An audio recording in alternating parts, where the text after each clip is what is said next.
Hello friend, Radhe Radhe, जय श्री कृष्ण। आप सभी लोगों का मेरे कान्हा शॉर्ट्स में बहुत बहुत स्वागत है। तो आज मैं श्रीमद् भागवत महापुराण का 19वां पाठ कहने जा रही हूँ।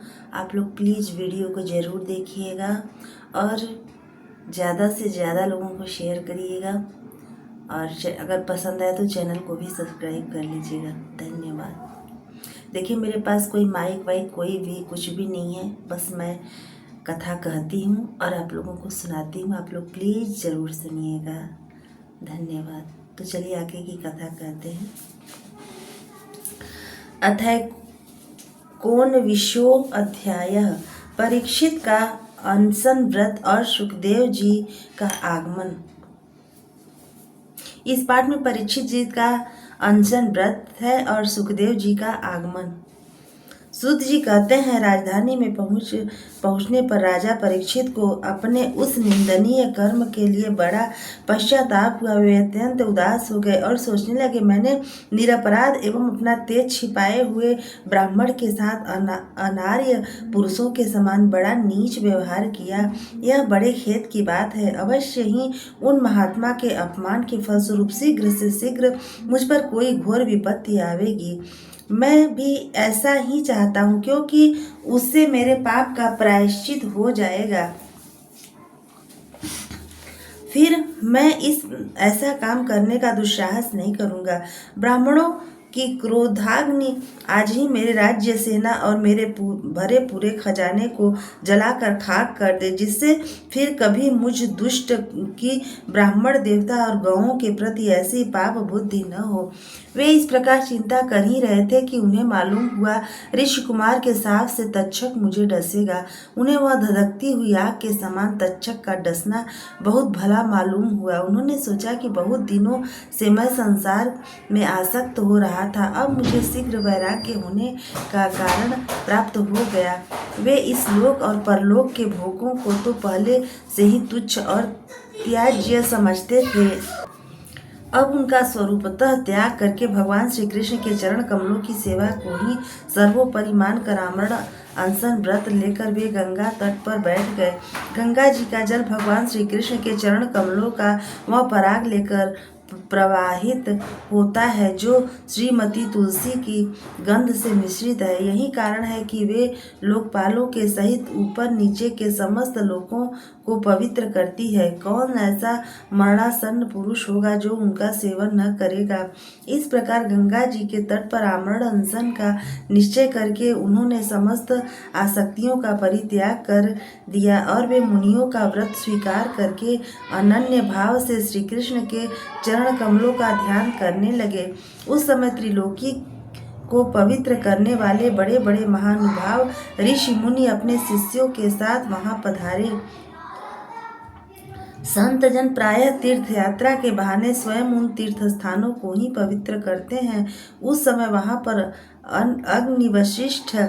अन्य वशिष्ठ, च्यवन, सरद्वान, अरिष्टनेमि, भृगु, अंगिरा, पराशर, विश्वामित्र, परशुराम, उतथ्य, इंद्र, प्रमद, इद्मवाह, मेधातिथि, देवल, अष्टिशेण, भारद्वाज, गौतम, पिप्पलाद, मैत्रेय, औरव, कवश, अगस्त्य, भगवान व्यास, नारद तथा इनके अतिरिक्त और भी कई श्रेष्ठ देवर्षि, ब्रह्मर्षि तथा अरुणादि राजर्षियों का शुभागमन हुआ। इस प्रकार विभिन्न गोत्रों के मुख्य ऋषियों को एकत्र देखकर राजा ने सबका यथा योग्य सत्कार किया और उनके चरणों पर सिर रखकर वंदना की।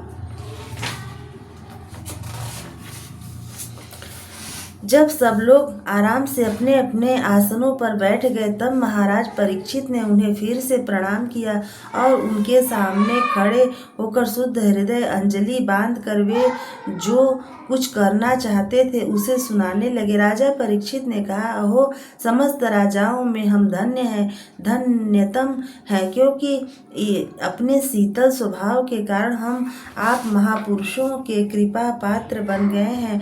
राजवंश के लोग प्रायः निंदनीय कर्म करने के कारण ब्राह्मणों के चरण को धोवन से दूर पड़ जाते हैं। यह कितने खेद की बात है। मैं भी राजा ही हूँ।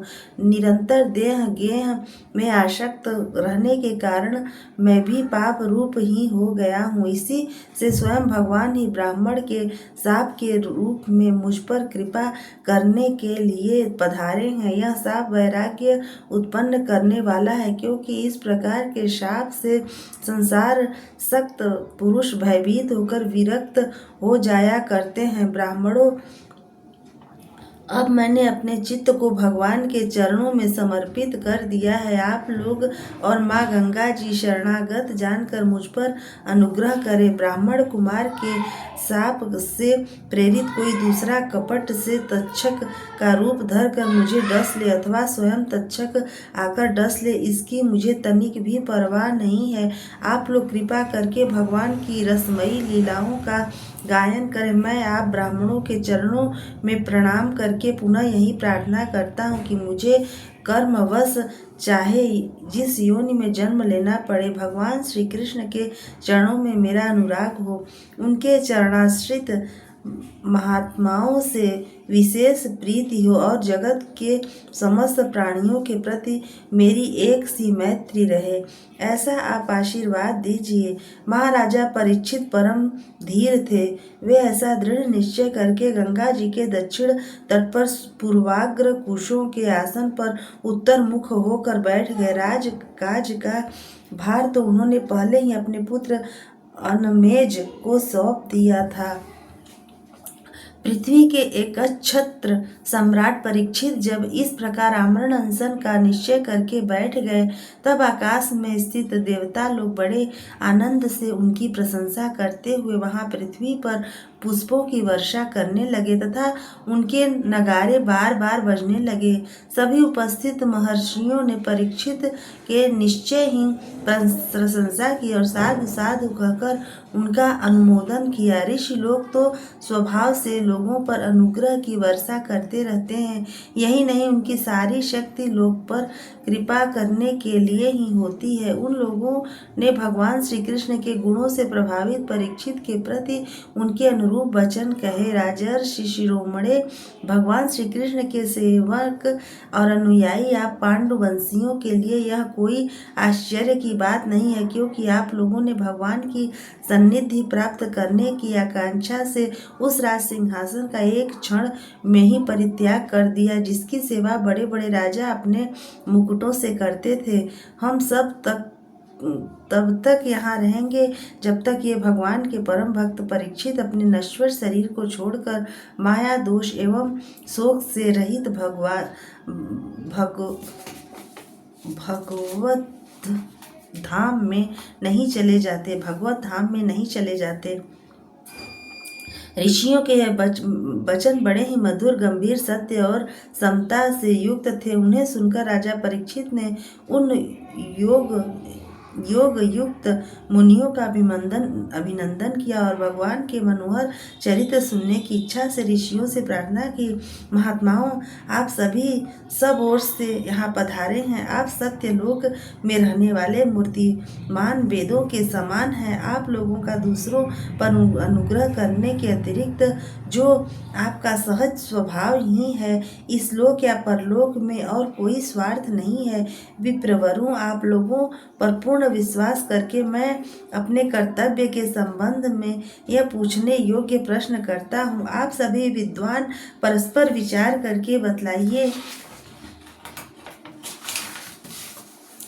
कि सबके लिए सब अवस्थाओं में और विशेष करके थोड़े ही समय में मरने वाले पुरुषों के लिए अंतःकरण और शरीर से करने योग्य विशुद्ध कर्म कौन सा है। उसी समय पृथ्वी पर स्वेच्छा से विचरण करते हुए किसी की कोई अपेक्षा न रखने वाले व्यास नंदन भगवान श्री सुखदेव जी महाराज वहां प्रकट हो गए। वे वर्ण अथवा आश्रम के बाह्य चिन्हों से रहित एवं आत्मानुभूति में संतुष्ट थे।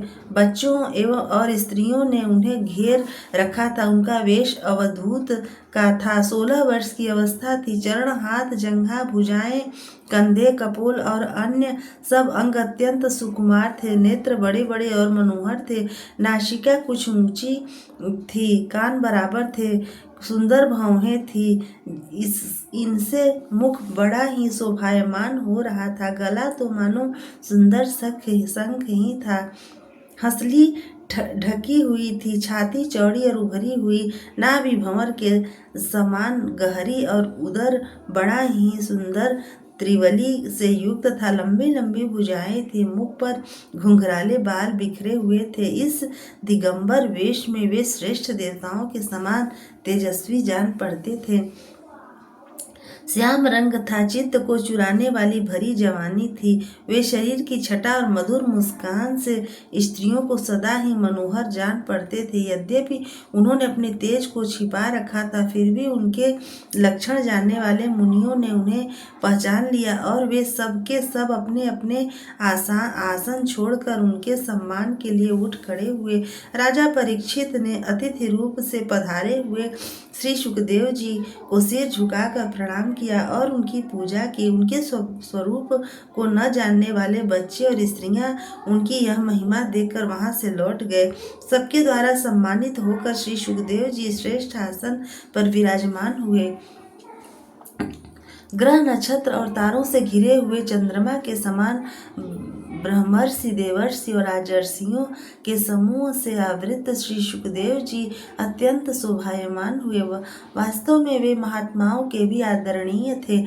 जब प्रखर बुद्धि श्री सुखदेव जी शांत भाव से बैठ गए, तब भगवान के परम भक्त परीक्षित ने उनके समीप आकर और चरणों पर सिर रखकर प्रणाम किया। फिर खड़े होकर हाथ जोड़कर नमस्कार किया। उसके पश्चात बड़ी मधुर वाणी से उसने यह पूछा। परीक्षित ने कहा, ब्रह्म स्वरूप भगवान, आज हम बड़भागी हुए, क्योंकि अपराधी क्षत्रिय होने पर भी हमें संत समागम का अधिकारी समझा गया। आज कृपा पूर्वक अतिथि रूप से पधार कर आपने हमें तीर्थ के तुल्य पवित्र कर दिया। आप जैसे महात्माओं के स्मरण मात्र से ही गृहस्थों के घर तत्काल पवित्र हो जाते हैं। फिर दर्शन, स्पर्श, पाद प्रक्षालन और आसन दानादिक सुअवसर मिलने पर तो कहना ही क्या है।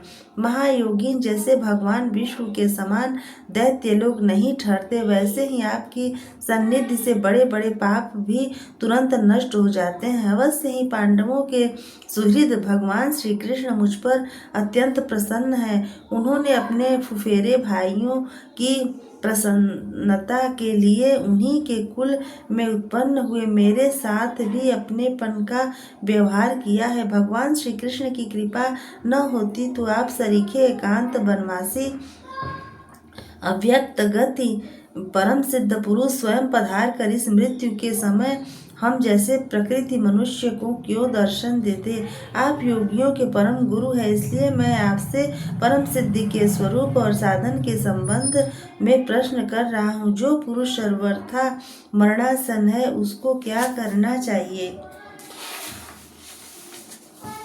भगवान साथ ही साथ यह भी बताइए कि मनुष्य मात्र को क्या करना चाहिए। वे किसका श्रवण, किसका जाप, किसका स्मरण, किसका भजन करें तथा किसका त्याग करें। भगवत स्वरूप मुनिवर, आपका दर्शन अत्यंत दुर्लभ है, क्योंकि जितनी देर एक गाय दुही जाती है गृहस्थों के घर पर, उतनी ही देर भी तो आप नहीं ठहरते। सूत जी कहते हैं, जब राजा ने बड़ी ही मधुर वाणी से इस प्रकार भाषण एवं प्रश्न किए, तब समस्त धर्मों के मर्मज्ञ व्यासनंदन भगवान श्री सुखदेव जी उनका उत्तर देने लगे।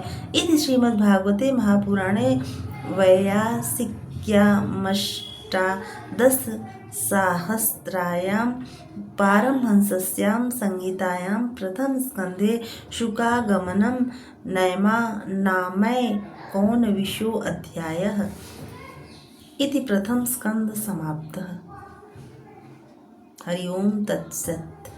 श्री कृष्ण गोविंद हरे मुरारे, हे नाथ नारायण वासुदेव। श्री कृष्ण गोविंद हरे मुरारे, हे नाथ नारायण वासुदेव।